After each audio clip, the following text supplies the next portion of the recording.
All right, welcome back to the channel, subscriber.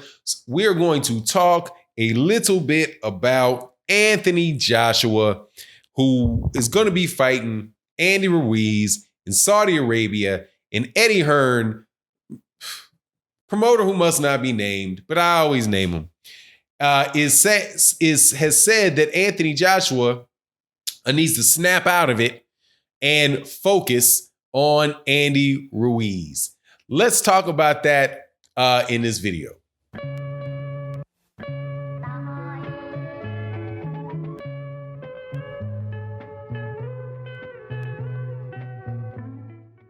All right, welcome back to the channel, subscribers. If you are not subscribed, please subscribe and hit the bell icon so you can be notified of when we release more videos. Thank you to all the subscribers that support on the Patreon and in the Cash App and in the live streams, the super chats and the live streams. Your support is really what makes this channel go. Thank you, thank you, thank you very much. Now, let's get into this.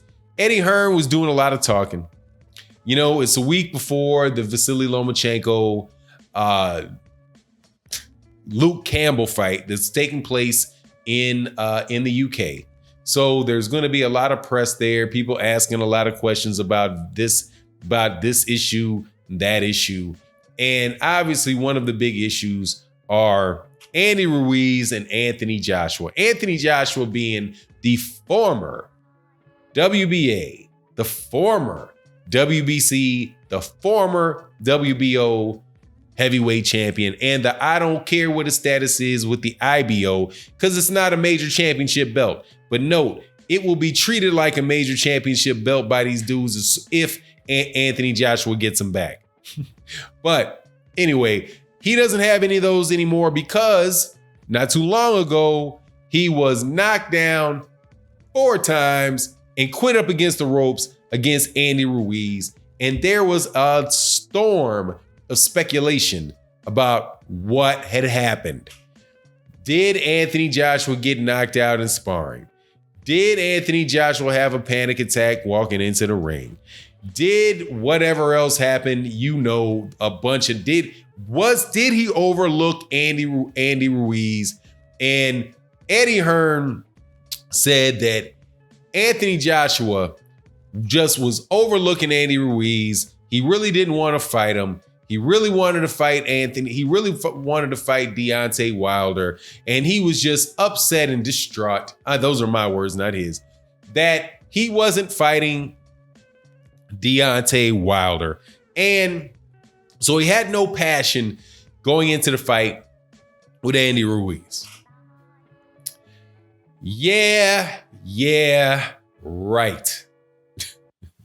yeah, right. First of all, Anthony Joshua wasn't trying to fight Deontay Wilder. If Andy Ruiz was really trying to fight if Anthony Joshua was really trying to fight Deontay Wilder, he would have taken the $50 million offer that was made to him in 2018. He would have made the fight then.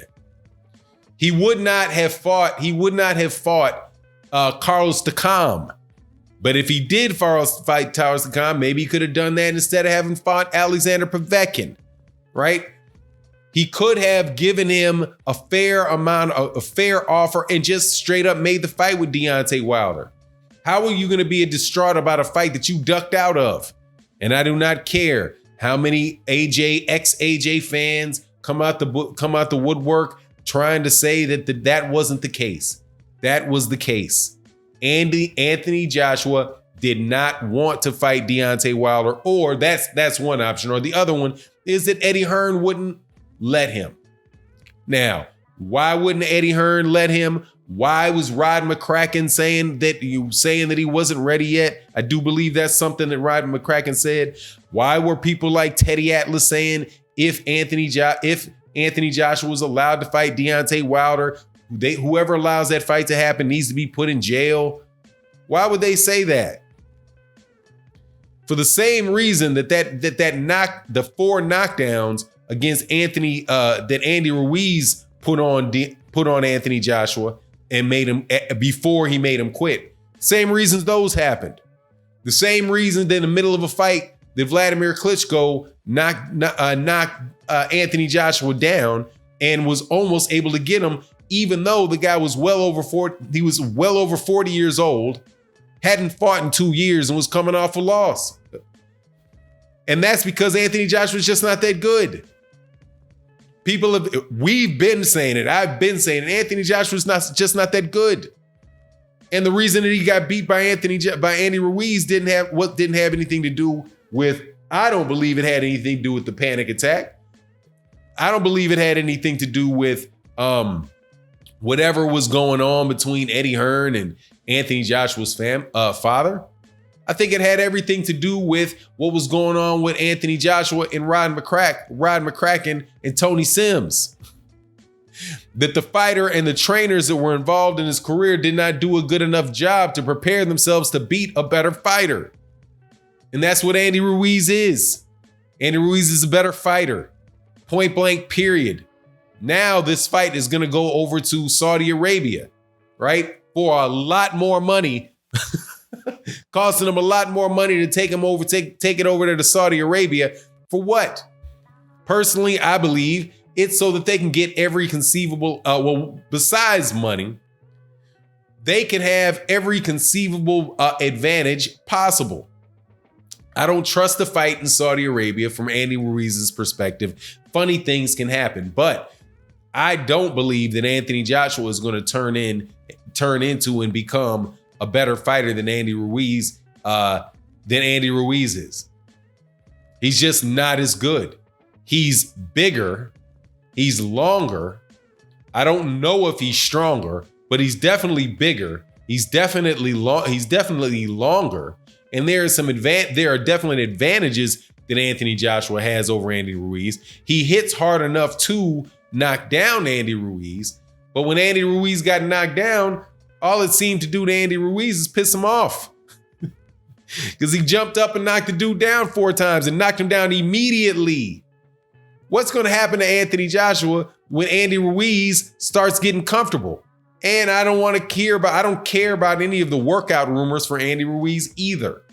Andy Ruiz, I do believe, check box rec on me and let me know in the comment section if I'm right. But I think Andy Ruiz came off some a seriously long layoff, had one fight where he stopped the guy, just kind of followed, a B-level fighter around, walked him down over the course of the ring and knocked him out, over the course of the fight and knocked him out. And then 5 weeks later, he was in with Anthony Joshua. And with that amount of preparation, he did just fine. Andy Ruiz doesn't look like the type of guy that ever fights in tip-top shape. But his hand speed is fast. He is good. He is economical with his movement. And he's an extremely, extremely experienced fighter. So I think they're going to have to be some funny business, funny business in order for that fight to go the way of Anthony Joshua. But, like I said, this is Eddie Hearn and Matchroom Boxing.